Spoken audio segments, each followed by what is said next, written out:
Olá pessoal, nós somos da ITER Controls, o maior e mais tradicional fabricante de válvulas de controle do Brasil e da América Latina. E hoje iremos falar um pouquinho aí sobre válvulas do tipo borboleta biecêntrica, as mais conhecidas aí como válvulas High Performance.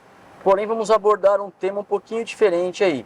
A gente vai falar do tipo construído especificamente para a função de controle e com a construção para os processos de bloqueio. É legal abordarmos esse tema porque esse tipo de válvula é bastante utilizado em vários tipos de indústrias e muitos desses usuários nem sempre conhecem a diferença de uma aplicação de válvula para controle e uma válvula para bloqueio. A nossa intenção aqui nesse vídeo é poder explicar um pouquinho mais da utilização, bem como também a diferença entre custos, fabricação, entre outras. A gente vai começar só explicando um pouquinho do conceito biecêntrico para a válvula borboleta. Então, pegar aqui uma válvulinha bem simplesinha, tá? Ela tem duas excentricidades. A primeira delas está entre a diferença entre a linha de centro do eixo e a face do disco. E a segunda excentricidade está entre a linha de centro do eixo e a linha de centro do corpo, ok?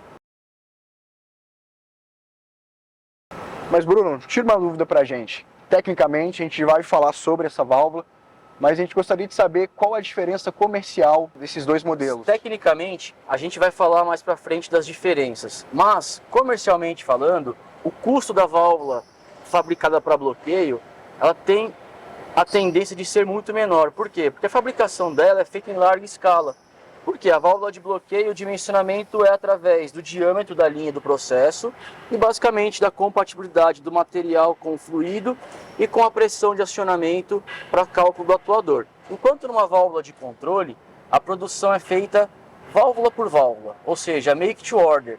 Então primeiro você tem que fazer um cálculo, né, no software de dimensionamento e a partir desse cálculo você vai determinar a configuração que essa válvula será fabricada. Com certeza essas questões de produção em larga escala elas podem impactar no preço final do produto. Mas agora, falando da parte técnica, qual a diferença entre as válvulas? Bom, tecnicamente falando, primeiro ponto, o que mais impacta aí na construção da válvula é a norma de testes de vazamento pela qual elas são submetidas. Então existem aí duas normas de teste de vazamento, uma voltado para bloqueio e outra para controle. Saberia me dizer aí, Lucas, quais são as normas? Com certeza, Bruno. Nós temos dois tipos de normas. Para as válvulas de bloqueio nós temos a API 598 e para as válvulas de controle a FCI 70.2. Muito bem, isso aí. Então assim, o que diz a API 598, tá? Vou pegar o exemplo aí de duas válvulas iguais a essas, tá? No mesmo diâmetro, com a vedação do tipo resiliente, né? Então ela tem as duas aqui, tem a sede de Teflon. Então na API 598 diz o que no teste? Que o vazamento tem que ser igual a zero, ou seja, não existe vazamento, é uma válvula estanque. E enquanto na FCI 70.2 são aquelas famosas classe 4, classe 5, classe 6. Então nesse caso aqui, como é uma vedação resiliente, seria a classe 6. E aí engana-se quem acha que a classe 6 é uma vedação estanque. Não é. Se você observar na norma, na tabelinha lá, classe 6, a norma permite um pequeno vazamento, mas ainda assim é um vazamento, portanto não é uma válvula estanque. Isso permite com que a válvula de controle ela exija um torque um pouquinho menor, né, no assentamento do obturador, que é o disco, na sede, do que de uma válvula de bloqueio. Então, muito importante lembrar, uma válvula de bloqueio ela é feita para bloquear o processo, então ela tem que ser estanque. Agora uma válvula de controle, ela é feita para controlar o processo, modular de forma constante e contínua por um longo período, ou seja, é uma válvula feita para trabalhar aberta, né? E a prioridade dessa válvula é o que? A precisão. Então são detalhes construtivos que diferenciam uma da outra e que impactam tanto no custo, mas principalmente aí na operação e na vida útil de ambas. Uma outra diferença muito importante, que também impacta muito no custo da válvula eixo livre, assim como está, seria a ponta do eixo. Então, como a válvula de bloqueio ela é feita para um regime de operação muito menor do que uma válvula de controle, é feita uma economia na usinagem da ponta do eixo, onde se usa um eixo quadrado. Na válvula de controle, novamente, a prioridade é a precisão e a longa vida útil da válvula.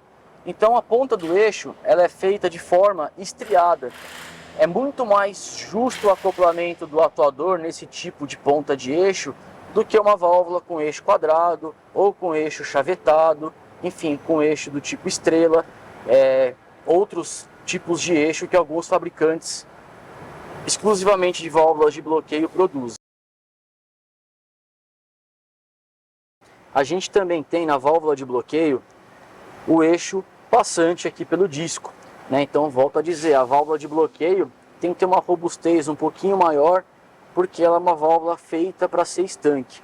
Porém, esse eixo passante acaba diminuindo a área de passagem quando a válvula está totalmente aberta. Isso diminui o CV disponível pela válvula. Enquanto na válvula de controle, a gente tem o eixo bipartido, que faz com que tenha um ganho aqui na área de passagem quando a válvula está aberta ou modulando, que possibilita aí um CV um pouquinho maior se comparado com a válvula de mesmo diâmetro de uma válvula de bloqueio. Além disso, a construção dessa válvula de controle, ela proporciona o quê? Uma maior precisão, uma melhor sensibilidade. Então ela possui um torque muito menor de acionamento do que se comparado com uma válvula de bloqueio.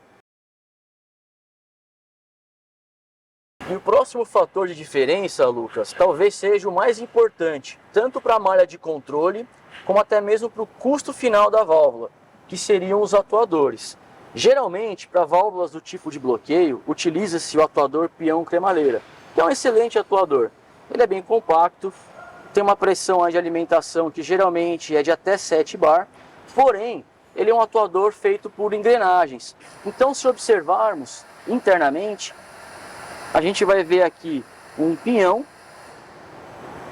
que, quando pressionado, pressurizado pelos êmbolos, a engrenagem movimenta o eixo central da válvula. Além disso, o acoplamento dele é do tipo estrela, que vai acoplar no quadrado aqui da válvula do tipo de bloqueio. Então, com isso, esse atuador possui diversos pontos de atrito e que, quando a válvula está nova, não possui folga. Mas com o tempo, a tendência é o quê? É que sejam criadas folgas que vão impactar na malha de controle e também com risco aí de quebras do equipamento, né, num tempo curto aí de operação. Enquanto numa válvula de controle, o ideal é o quê? É utilizar um atuador do tipo Scott Yoke, que seria esse braço articulado, livre de engrenagens. Então, somente com um mancal, com baixíssimo atrito, ele transforma o movimento linear do atuador para o movimento rotativo do eixo da válvula. Além desse detalhe do Scott Yoke, a gente também tem o atuador do tipo diafragma aqui, que ele é limitado até um determinado tamanho de válvula, né? Porque dependendo do torque, ultrapassa aí o limite de operação desse tipo de atuador. Porém, a gente recomenda que se use no máximo possível esse tipo de atuador aqui. Ele é um pouquinho maior, costuma ser um pouco mais caro, porém você não tem nenhum atrito interno dele. Por quê? Porque o diafragma ele não desliza, ele é fixo e ocorre apenas um momento de flexão. Quando ultrapassa-se, né, o limite de torque desse tipo de atuador, a gente também usa um atuador tipo pistão, porém com o mesmo sistema Scott Yoke, né? Então você vai ter um atrito a mais, que seria aí o êmbolo deslizando no cilindro, porém o conjunto aqui, né, de transmissão do movimento linear para o rotativo é muito mais seguro, resistente e eficiente. Bom, pessoal, espero que vocês tenham gostado dessa pequena explicação. Nosso intuito aqui é poder trazer um pouco mais de informação para vocês. E caso tenham um pouco mais de interesse, nós temos as nossas redes sociais, na nossa página no LinkedIn, temos também nosso canal no YouTube e o nosso site, www.iter.com.br. Acessem lá e saibam mais. É isso aí, valeu pessoal, compartilhem o vídeo. Em breve traremos mais novidades aí do mundo de válvulas de controle. Valeu, grande abraço.